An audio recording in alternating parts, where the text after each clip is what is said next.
Se tem uma coisa que as pessoas precisam entender sobre liberdade, livre mercado, liberalismo, libertarianismo, é esse vídeo. E é entender que liberdade, que mercado é ordem e que Estado é caos. E é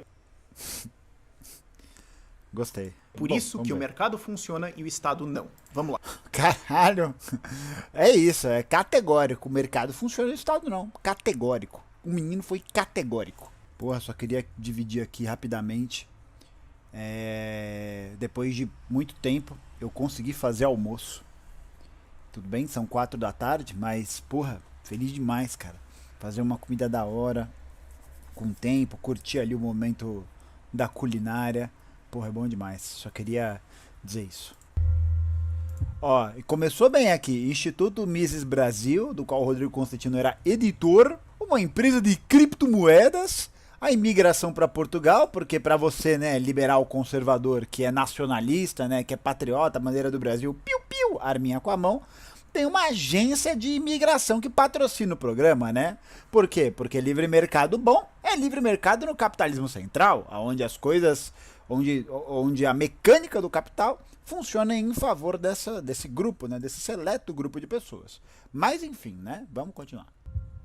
E é importante entender isso porque a maior parte das pessoas tem aquela visão caricata de que o mercado, de que a liberdade não tem regras, é caos, e de que o Estado organiza as coisas. E que você precisa que o Estado crie uma organização para que o mercado funcione direito, certo? Totalmente errado. Por que liberdade é ordem? Por que ela é organização? Porque, primeiro, existe uma regra, sim, que controla todos os nós. Existe uma ética universal, atemporal, que todas as pessoas estão obrigadas a seguir, porque você não tem como argumentar que você não é obrigado a seguir isso. Qualquer argumento, qualquer tentativa de criar alguma ética. Da hora, ele tá criando um mistério, né? A ética universal. Cara, o cara meteu um universal, bicho. Universal. Vale pro Brasil, pra Mongólia, pra Austrália, pro Canadá, vale pra todo lugar. É isso aí. Necessariamente presume essa ética, que é propriedade privada e não agressão, que é não agredir as outras pessoas. Você não pode iniciar coerção contra outra pessoa. Ah, então acabou, né? É isso, acabou. Porra, aí você vai olhar a história do desenvolvimento da... Porra, cara, peraí, vamos lá. Se você tem um desenvolvimento social que é pautado por um grupo que controla uma parte produtiva da sociedade, então já é coerção, né, cara? Se você proíbe, se você regula, né, toda a forma estrutural de propriedade de maneira que você a controle e que faça com que os outros acessem ela mediante o seu controle, isso já é coerção. Agora, o que o jovem não está falando no debate é que essa coerção vem de uma classe sobre a outra, né? O senhor feudal pertence a uma classe que o servo não pertence.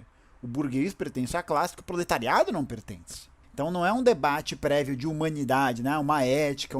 Porque aí é engraçado, né? É sempre esse papo de ética universal e o caralho a quatro. E aí, pra dar exemplo físico, cara, não tem. Vamos ver. Você pode coagir uma pessoa que está iniciando coerção contra você. Então, se alguém chega para te assaltar, você pode se defender. Você está coagindo o assaltante a parar de te assaltar. Mas você não pode iniciar coerção contra a pessoa. Você não pode chegar com um fuzil na cabeça da pessoa e falar: bom dia, me dê o seu dinheiro. Isso você não pode fazer. É engraçado só porque ele esvazia esse debate da caracterização do Estado, né? Tipo, como se o Estado fosse uma entidade paralela que promove a coerção via força, tá ligado? E que o Estado não é controlado por ninguém. Mas não é controlado por ninguém. Ele só acontece. Ele vai lá e puf, acontece. Essa é uma regra ética que prende a todos nós e que é a regra ética fundamental de libertarianismo e da ética de propriedade privada. Que é o quê? Qualquer propriedade, qualquer coisa que não tinha um dono, qualquer propriedade que não tinha um proprietário, que você trabalhe se torna sua propriedade, e qualquer coisa que você ganhe ou compre é sua. Então é propriedade privada. Essas são as duas. Eu trabalho e pego a propriedade. Bicho, o que diabos isso significa? Duas fórmulas. É aquele negócio, né? Eu vou trabalhar aqui pra ter essa propriedade. Mas como que você articulou pra chegar nesse ponto, bichão? Como que isso foi feito? Essa parte você não vai explicar. Então tá bom. Legítimas de obter propriedade. Ah, e imposto? Não, roubo.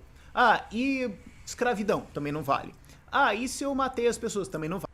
Mas os liberais apoiaram regimes escravocratas. Só se ele falar que o John Locke não é liberal. Não, aí quebrou, né? Aí quebrou a internet. Você trabalhou um recurso que antes não tinha dono?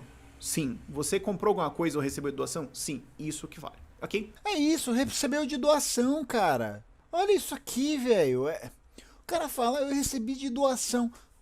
Vamos fazer uma matemática básica, tá bom? Aqui, vou usar um papelzinho. Eu sou o Gustavo. Então eu acabei de fazer o meu desenho aqui. Eu sou o Gustavo. Tá? Eu sou esse cara. Aí o Gustavo, eu recebo doação. Então eu recebo uma doação de uma outra pessoa. Recebo uma doação de uma outra pessoa. Eu vou chamar essa pessoa de, não sei, Jorge. Pronto. O Jorge tem um bigode, só para diferenciar. Agora, a pergunta que não quer calar é a seguinte: como que o Jorge conseguiu aquela propriedade que ele pudesse me doar? E aí? E aí? Ah, o cabelo no desenho, peraí, deixa eu fazer aqui. Retrato falado da realidade. Como que o Jorge... Porque, pensa comigo, né? Pensa comigo. Se em algum momento o Jorge está me dando alguma coisa, é porque ele já tem aquela coisa. Como que ele pegou aquela coisa? É igual a menina liberal lá, a Olivia, tadinha, né? Eu tenho um tear. Porra, você materializou um tear, bicho? Você fez um tear com visão laser, visão tear. Tá de sacanagem, velho. Então ele já tá partindo de uma premissa de se eu recebo uma doação, se eu ganho, mas se eu ganho é porque alguém me deu. Qual que foi a condição que aquela pessoa tinha pra me dar aquela parada? Isso ele não vai falar? Claro que ele não vai falar. Então, uma vez que você tem isso, agora vocês pessoas, vão usar as suas propriedades para tentar criar instituições com as suas regras, com as suas estruturas, com as suas ordens internas, para tentar resolver problemas. E isso vai criar uma competição de ordens, uma competição de regras, uma competição de estruturas e instituições para ver o que melhor resolve os problemas das pessoas que participam delas. Ah, e se eu não gostar de alguma? Não gostar é o seu direito. Você tem o grande, maravilhoso direito de não gostar de alguma coisa. Porém, isso não te dá o direito de mandar nessa coisa. Certo? O que eu tô falando é das pessoas que estão participando de alguma coisa.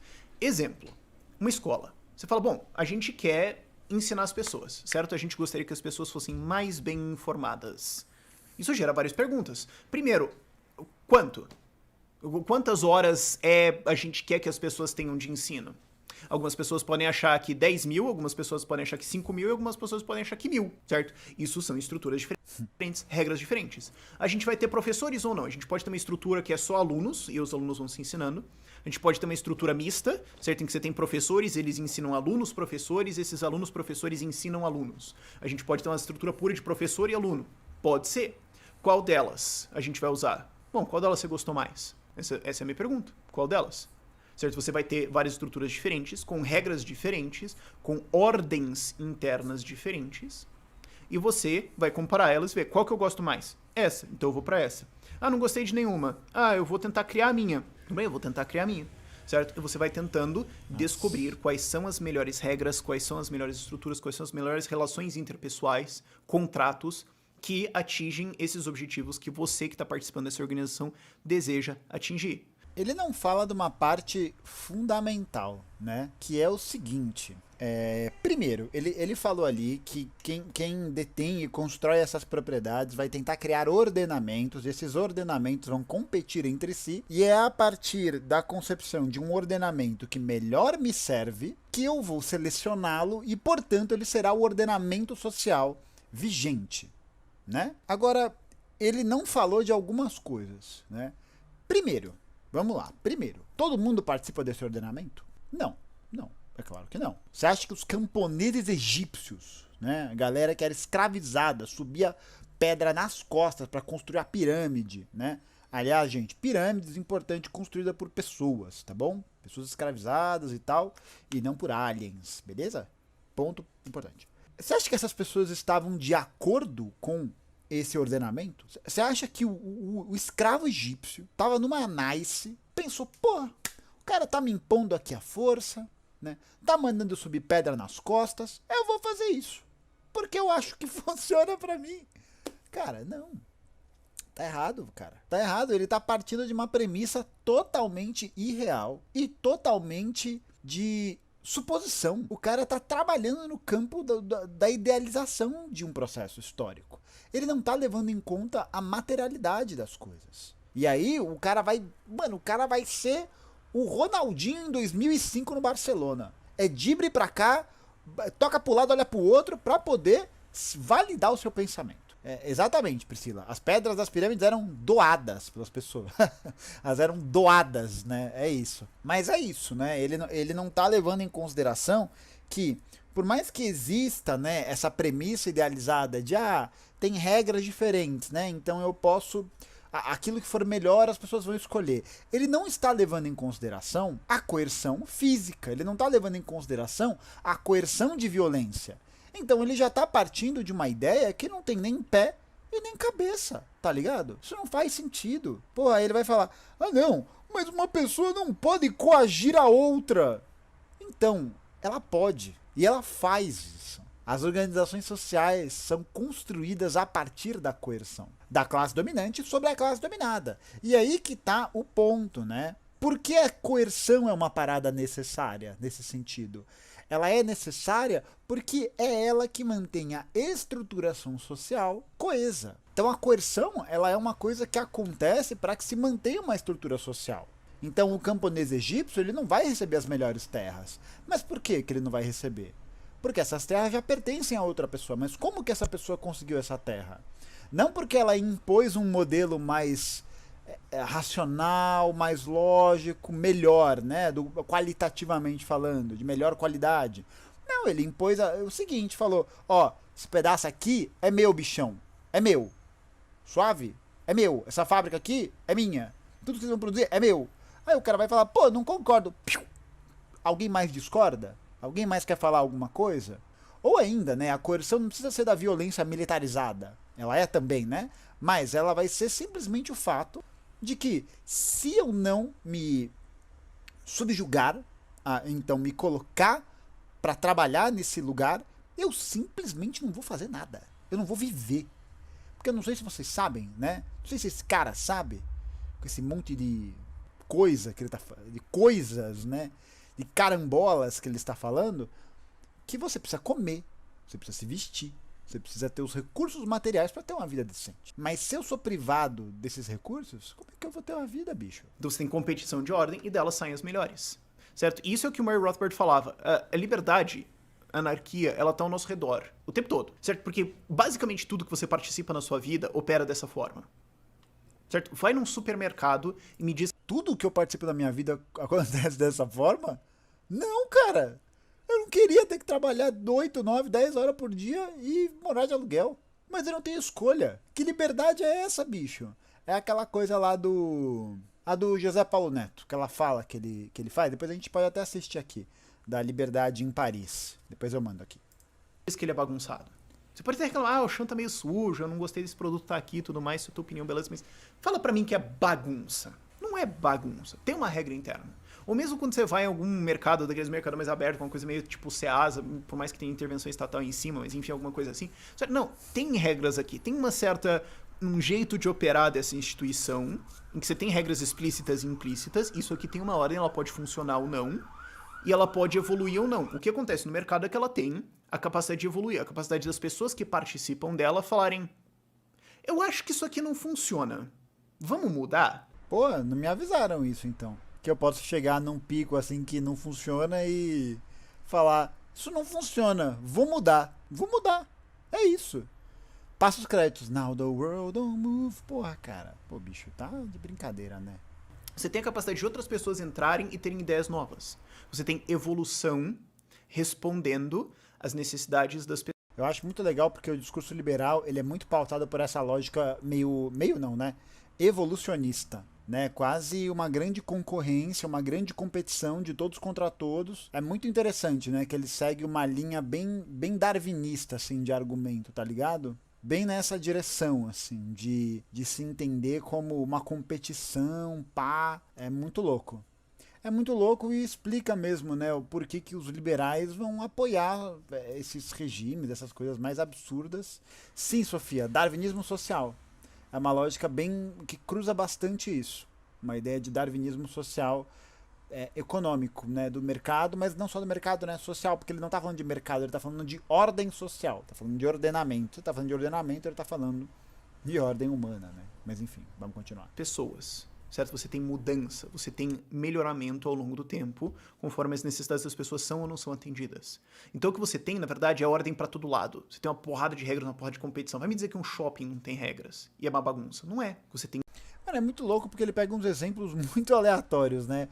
Ou o mercado, ou o shopping. Tipo, é muito bom. É uma competição de estruturas. Liberdade é ordem. Liberdade cria organização. Liberdade é o que consegue coordenar minas de minérios para todos os lados, e navios, e trens, e etc., para no fim das contas produzir um celular. O Estado não ia conseguir fazer isso. Certo? Que? É a liberdade que faz com que os navios levem? Que é isso, bicho? Como assim? Pra fabricar um celular? Como assim, velho? Ó, eu acho que assim, o próprio Marx debate isso, né? O capitalismo ele tem um ponto importante, especialmente no desenvolvimento das forças produtivas, né? Ele fala isso abertamente. Mas você falar que isso é um processo que é levado a cabo pela liberdade, você tá falando besteira, jovem. Todos os programas de desenvolvimento tecnológico são financiados pelo Estado. A gente não teria o telefone celular se não fosse tecnologia por satélite, por exemplo. Quem que desenvolvia a tecnologia por satélite? Vem comigo. Quem fazia isso? Era a NASA. Eram as agências espaciais estatais. A exploração espacial privada, daquele lixo do Elon Musk, daquele outro Lex Luthor do Jeff Bezos, estão agora. E voo turístico, né? Quer dizer, tem uns programas de satélites e tal, mas é muito pontual, assim. Essas empresas nunca teriam se desenvolvido se não fosse incentivo estatal. Exatamente, se não fosse essa ideia de que tudo que a gente tem de pesquisa de longo prazo é via faculdade pública, né? É via incentivo público. E não porque porque a liberdade que ele está tratando aqui é claramente uma liberdade ligada ao ente privado, né? O grande ponto é que se essa liberdade fosse realmente tão boa, o que a gente teria seria um grande darwinismo social de liberdade por aí, né? E você não tem mesmo o cumprimento das demandas sociais. Porque se eu tô preocupado com a minha liberdade privada, eu tô cagando pro que o outro tá fazendo. Tá ligado? A sociedade precisa disso. O problema é da sociedade, eu não tenho nada a ver com isso. Porque eu tô correndo atrás do meu, saca? Então, tipo, esse argumento é muito ruim. Certo, mas você tem várias organizações no meio do caminho, com várias regras e contratos, algumas mais próximas, algumas mais distantes, e no fim das contas você tem produções extremamente complexas. Isso organiza cada vez mais a nossa vida, organiza o mercado e permite que a gente esteja numa condição de vida cada vez melhor. É isso que o mercado faz. Liberdade é ordem. É muito bom que é totalmente idealista, né? É totalmente idealista.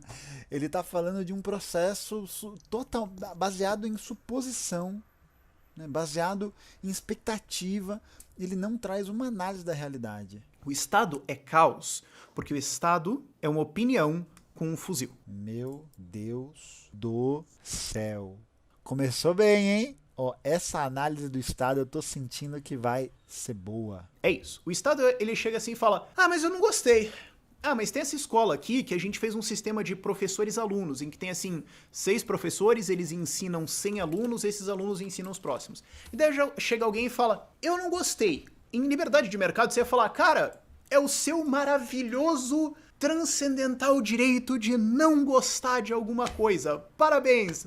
Vai pra lá cuidar da sua vida, certo? É isso que aconteceria no livre mercado. O que acontece no Estado é que alguém chega e fala: não gostei, vou obrigar a ser diferente. Não, mas isso aqui funciona pras outras pessoas. Mas eu não gostei. Que? Volta aqui, eu não entendi. Eu não gostei. Não gostar de alguma coisa. Um sistema de professores e alunos, em que tem, assim, 6 professores, eles ensinam 100 alunos, esses alunos ensinam os próximos. E daí já chega alguém e fala: é legal porque esse sistema de professores que ensinam alunos não tem um critério, não tem uma base, não tem não tem nada. É o professor ensina o aluno. Então você chega na escola, aprende isso aqui. Acabou. Acabou. Não tem critério, tem avaliação, não tem nada. Boa demais. Escola pirâmide. Exatamente. Escola, escola pirâmide é ótimo. Eu não gostei. Em liberdade de mercado, você ia falar, cara, é o seu maravilhoso... Em liberdade de mercado, você não ia gostar e não ia acessar porque você não tem dinheiro pra pagar. É isso que ia acontecer. Que é o que acontece, né? transcendental direito de não gostar de alguma coisa. Parabéns! Vai pra lá fazer e cuidar da sua vida. Certo? É isso que vai pra lá cuidar da sua vida. Aí você pensa materialmente, né?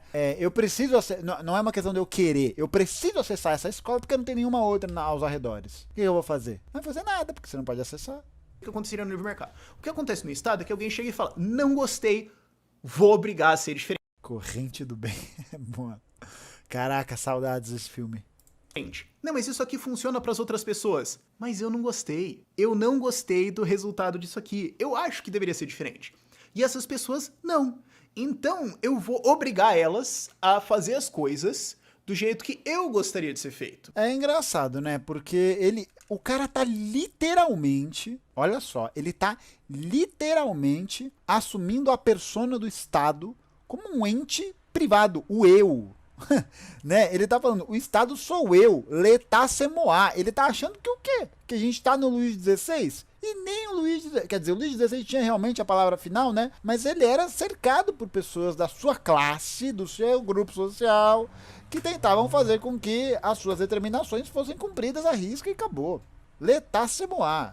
Pô, tá de sacanagem, velho. Porque eu sou melhor, certo? É isso que tá presumido no Estado. Basicamente, a literatura inteira em defesa do Estado. Tá presumido no Estado? Presumido como? De onde você tirou isso, bicho? De onde você tirou essa ideia? Pelo amor de Deus. É passação de pano pro fato de que o Estado a minha opinião é melhor do que a sua, então isso me dá o direito de mandar na sua vida. No fim das contas é isso. E isso gera caos, porque o que acontece? Você tem, digamos, várias estruturas de ensino, diferentes escolas diferentes, várias coisas diferentes, e chega alguém e fala, cara, não gostei de 90% delas, fecha, proíbe-se, abole-se. Mas, vamos lá, né? Eu sou professor, então acho que eu posso falar desse campo com um pouco mais de materialidade. Por que existe, né, uma função de tentar centralizar e determinar certas diretrizes de ensino? Essa vontade, ela não vem do nada, né? Ela não é uma... O cara é o ministro da educação, né? Aquele maluco lá do Mackenzie, ele tava lá dormindo, pá. Aí ele teve um ensaio. Pô, e se eu fizer as escolas... Pá. Assim. Não é assim, cara. Não é assim. A grande questão é que todos esses programas, esses desenvolvimentos, esses processos, eles estão ligados aos interesses dos grupos que estão que estão no controle do Estado. Então, vamos pegar, por exemplo, a ascensão da BNCC, a Base Nacional Curricular Comum. A BNCC é um documento que está vindo para trocar as bases curriculares do ensino brasileiro. E a BNCC, ela é muito criticada por muitos educadores, porque não houve diálogo com a sociedade para a construção da BNCC. Não houve diálogo, principalmente com educadores de uma linha mais técnica, mais freiriana, uma parada mais ligada à realidade escolar. O que se propõe com a BNCC é um programa que, na prática, enxuga o estudo das ciências humanas e tem como eixo central dois princípios. O primeiro é de desenvolver habilidades de maneira mais individual, ou seja, você está fazendo um reforço ali dessa figura do aluno enquanto um sujeito único. E aí você tem outras diretrizes que aparecem nisso, né? Empreendedorismo social, você vê a ascensão mais de uma dinâmica escolar, educativa, que está preocupada em formar uma mão de obra mais especializada. Mas é aquela questão, Gustavo, quer dizer então que você defende o modelo escolar anterior, né, mais tradicional, blá blá. Olha, eu acho que o modelo anterior também tem problemas. Mas a grande questão é que se você não tem o acesso a estudo de humanas, de filosofia, sociologia, blá blá blá, por que não se tem esse acesso? Essa é a pergunta, né? Porque se eu não permito com que essas pessoas tenham acesso a esses estudos, a esses debates, a essas discussões, porque não dá tempo, não dá tempo, tem hora para cumprir, e não dá tempo de eu cumprir todas essas demandas, esses debates vão ser esvaziados. Se esses debates vão ser esvaziados, o que eu estou fazendo? Estou formando uma classe trabalhadora, talvez menos consciência, menos possibilidade de acessar esse debate. Esse é o ponto central. Porque aí eu vou ter uma classe trabalhadora que vai se formar em vias mais técnicas, né? Em vias mais tecnocráticas, não técnicas, mas é uma parada que o aluno tem que saber fazer isso aqui. Ele tem que saber cumprir o manual, tá ligado? Ele não precisa investigar, ele não precisa elaborar, ele não precisa abstrair, ele não precisa. Ele tem que executar. Essa é a grande crítica. E aí, por que o Estado brasileiro segue esse modelo? Porque o Estado é malvadão? Não, porque o Estado brasileiro é controlado por um determinado grupo de pessoas. É controlado por um determinado grupo de pessoas. E qual que é o interesse dessas pessoas em promover essas reformas? Aí sim, porque existe um interesse de classe, um interesse social, um interesse político em promover essas mudanças. Elas não vêm do nada pro nada, né? Então esse exemplo que ele está falando, não, essas escolas aqui não funcionam, tal, não sei o quê. Quem faz essas determinações são justamente esses grupos que controlam o Estado, que controlam os meios de sobrevivência da população e que fazem o que bem entenderem. Porque, literalmente, né, eles fazem o que eles bem entenderem. Porque são eles que controlam esse processo. E é claro que eles não vão deixar haver ou vão combater outras iniciativas. Mas aí é engraçado, né? Por quê? Porque, na verdade, essas outras iniciativas vão ficar mais acessíveis, com mais hype para quem puder pagar. Quem não pode pagar? Quem não pode pagar vai ter uma educação pública sucateada, subfinanciada, com muitos problemas estruturais, com muitos professores com salários muito baixos, que não tem qualquer tipo de incentivo para que o sujeito possa mesmo entender, ascender na vida. Inclusive, esse é um outro ponto importante, né? Detalhe, a educação não vai levar a gente para lugar nenhum, tá ligado? Porque é isso, a educação sobre o Estado burguês vai ser uma educação que vai limitar o sujeito a estudar pela reforma, a melhorar sua vida de maneira individual ou coletiva, mas sem mesmo um conceito de consciência de classe, assim. Se é para mudar para pior o que está ruim, então melhor permanecer do jeito que está. Pois é, mas a grande questão é que é melhor para quem? E é pior para quem? Todas essas reformas é melhor para um determinado grupo de pessoas. As startups da educação, né? A Croton, acho que a Somos compra a Croton, alguma coisa assim. Mas esses conglomerados, o Lehman, essa galera toda tá aplaudindo a BNCC. As Tabata Amaral da vida tá lá assim pra BNCC. Por quê? Porque elas cumprem o interesse dessa classe dominante, que é justamente formar uma classe trabalhadora mais técnica, menos estruturada nos debates políticos, com menos acesso a isso, e você mesmo moldar ideologicamente essa turma que vai pensar a questão pela via empreendedora. Tem no site do Ministério da Cultura e da Educação, no MEC, que fala sobre isso, sobre a importância do empreendedorismo para o sujeito. Para quê? Para justamente desarticular essa questão da coletividade e transpô-la para o indivíduo, para o sujeito individual. Porque aí o sujeito individual consegue mudar alguma coisa sozinho? Não consegue. Que agora está sendo abraçada. Bicho, é só você ver quantas propagandas de empreendedorismo tem por aí. A Globo está fazendo direto. As revistas, né? A mesma ode aos bilionários que a gente tem, do Elon Musk, do Bezos e tal. Por que elas aparecem? Tá ligado? Por que isso aparece? Porque a ideia é você reduzir cada vez mais esse debate para que ele seja centrado no eu. Eu consigo? Qualquer um consegue. Você elimina o debate da coletividade. Enfim. Prenda-se quem discordar de mim e vamos colocar que eu acho melhor pra quem tá nessas outras aqui. E se ele não gostar, dane-se, meu irmão, vai ter que pagar o meu salário. Ah, não funcionou? Ninguém se importa. Que isso? Aí depende de quem vai estar no estado, né, seu animal? Porra, se esse raciocínio fizesse sentido, se essa lógica fizesse sentido, e não existisse coerção por parte da classe dominante, as escolas não estavam do jeito que estavam. Vota aí e daí depois a gente vê o que a gente faz. E pode ser que você ganhe a votação e coloque a sua estrutura. Daí você vai colocar a sua estrutura em cima das outras pessoas que não queriam participar dela. E pra elas, isso que você tá fazendo é o caos. E é engraçado também porque ele fala como se a vontade, como se o desejo das pessoas fosse algo inato, né? Algo a partir da essência. Tipo, eu concordo com algo, eu vou aderir a algo de antemão. É isso, eu vou aderir a algo que veio do nada. Não, pô, como que isso aparece? A gente tem desejos inatos? Não, a gente não tem a tábula rasa, né? A gente nasce sem desejo e vai construindo, ou nasce com algo que parte de uma essencialidade. Não, é tudo dialectics. Meu desejo é construído pelo meio social no qual eu estou inserido. Tem isso. O Estado é caos, ele desorganiza. Porque se ele organizasse, ele não precisaria de imposto ou de fuzil. Nossa, é muito ruim. Gente, eu estou amando quem me indicou, é muito ruim.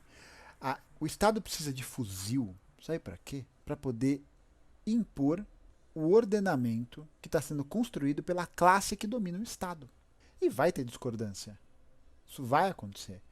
Aí, o ponto central é que o que a gente tem hoje é uma maioria que está num projeto democrático popular de Estado e que contraria uma minoria? Não, é o oposto, né? É uma minoria assim, pequenininha, uma minoria que faz o que bem entender. Por quê? Porque ele precisa manter seu poder. E dessa mesma maneira, né? Toda essa carga, todo esse processo, ele está mesmo ligado a esse projeto de dominação de uma classe sobre a outra. Quer dizer que, por exemplo, na Constituição do Poder Popular, do socialismo, não vai ter oposição? Claro que vai ter oposição. Claro que vão ter coisas que as pessoas vão discordar. Mas o ponto central é que essas discordâncias são debatidas internamente. E se você perdeu por maioria, perdeu. Acabou. Tua ideia não angariou ninguém. O princípio do centralismo democrático é esse, né? Todo mundo pode falar, todo mundo participa, mas a tendência é uma palavra feia, né? Mas a decisão, a direção vencedora, ela vai ser articulada e abraçada pelos camaradas, pelas pessoas. Eu posso ir lá então e contrariar a minha organização? Se ela for do princípio do centralismo democrático, não pode. Mas isso é contra a minha liberdade. Então a sua liberdade individual é mais importante do que aquela que você entende como social, como coletiva. É isso que confessa a natureza caótica, a natureza destruidora, a natureza desagregadora dela. O fato de que a ideia do Estado precisa de agressão. Você fala assim, tem um puta plano, é uma puta boa ideia, vai ajudar todo mundo e pra isso eu preciso roubar 2 trilhões de reais de vocês. Cara, se fosse uma boa ideia, você ia explicar pra mim e aí eu ia falar, pô, que puta boa ideia, e toma meu dinheiro, certo? É isso que aconteceria no mercado. O fato que você tem que chegar e obrigar alguém a pagar revela que aquela pessoa não achou isso uma boa ideia. Quê?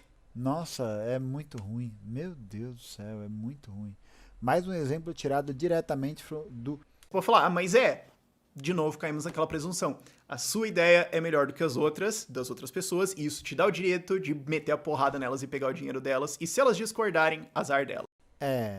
Você faz isso porque você é o Estado, né? Você, a classe dominante. Ela decide. Mas é claro, tem algumas críticas que as pessoas têm a mercado, a liberdade de mercado, livre empreendedorismo, libertarianismo, etc. E às vezes elas são mais formais no sentido de falha de mercado, que é uma teoria de economia e tudo mais. Diz, mercados falham em algumas coisas e tudo mais. E às vezes é só uma reclamação de, mas tal coisa não tá acontecendo, então tá errado, então o Estado tem que fazer. Certo? Vamos continuar dando um exemplo de educação, vamos pegar assim, digamos, tô inventando um número agora, mas você diz assim, 80%... É claro que você tá inventando um número.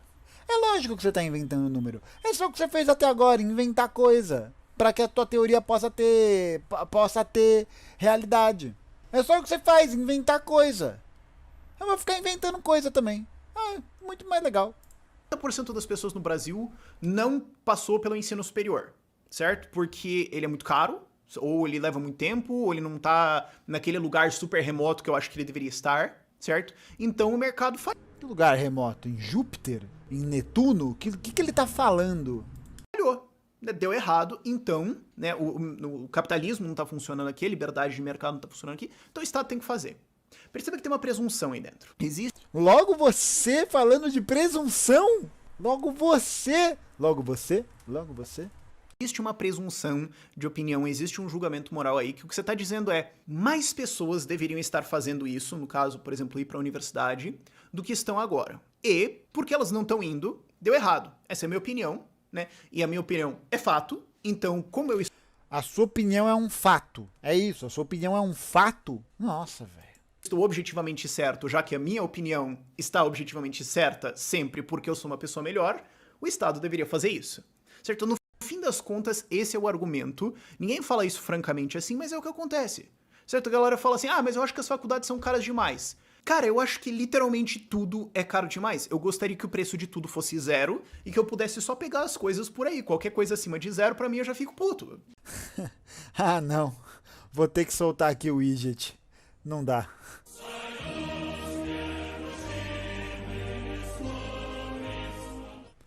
O Ideias Radicais meteu aqui. Eu gostaria que nada custasse nada pra ninguém, que eu pudesse ir lá e pegar as coisas.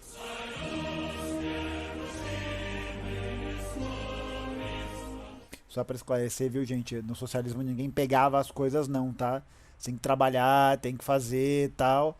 Mas o acesso é muito mais facilitado, né? Porque as coisas são tratadas como mercadorias, enfim. Só mais uma vez. Quem não? Certo? Você pode dizer isso, mas enfim, esse cara fala, mas eu acho que elas são caras demais. Não, o que você tá dizendo é assim, elas são mais caras do que eu acho que deveria ser. Bom, tudo bem, essa é a sua opinião. Mas Esta é a sua opinião. o que faz com que isso esteja certo? O que faz com que isso te dê o direito, então, de obrigar outras pessoas a fazer isso? No fim das contas, a opinião da pessoa é o fundamento. É ela dizer, porque eu acho que seria melhor. E a minha opinião é fato e isso permite que eu agrida as pessoas. No fim das contas, é isso. No fim das contas é exatamente isso. Cara, pega o Maquiavel, o Hobbes, o Mesaros, pega o Marx, pega o Engels, pega todo mundo e joga no lixo. Todo mundo. Esse cara zerou, cara. Esse argumento se superou, Vivian. Se superou. O cara está o cara, assim, é aquele meme, tá ligado? Da mente expandindo, assim. Só que o problema é as outras pessoas. Aí você tem que dizer, não, então eu vou impor a minha estrutura em cima da sua. Só que quando você faz isso, você tá quebrando outra coisa. Você tá falando assim, não, então eu vou pegar o seu dinheiro aqui pra fazer isso. Ao fazer isso, você tá tirando dinheiro de uma coisa aqui pra colocar na outra. Então essa outra coisa pode ser dinheiro, recursos, tempo, ou sei lá, você só tá impedindo alguma coisa de acontecer. As pessoas... É muito bom porque é uma grande salada, né? Ele vai falando e é uma avalanche de informação. Você não entende se é o dinheiro, se é o mercado, você não entende nada. Mas ele vai falando. O dinheiro para retirar da produção, não sei o quê. Mano, tá. Muito bom. Não tem uma linha lógica de raciocínio. Não tem. Ele vai pulando de galho em galho. As pessoas estão andando de patinete, eu não gostaria que elas andassem de patinete, proíbe. Certo? Seja o que for. Mas proíbe por quê? Proíbe por quê? É porque o Estado não gosta. Esse patinete é feio. Ele é feio, ele é bobo. Ele é bobo feio chato, né? Não. Pô, por que não pode? Porque existem determinadas regras que têm que ser seguidas. Por quê?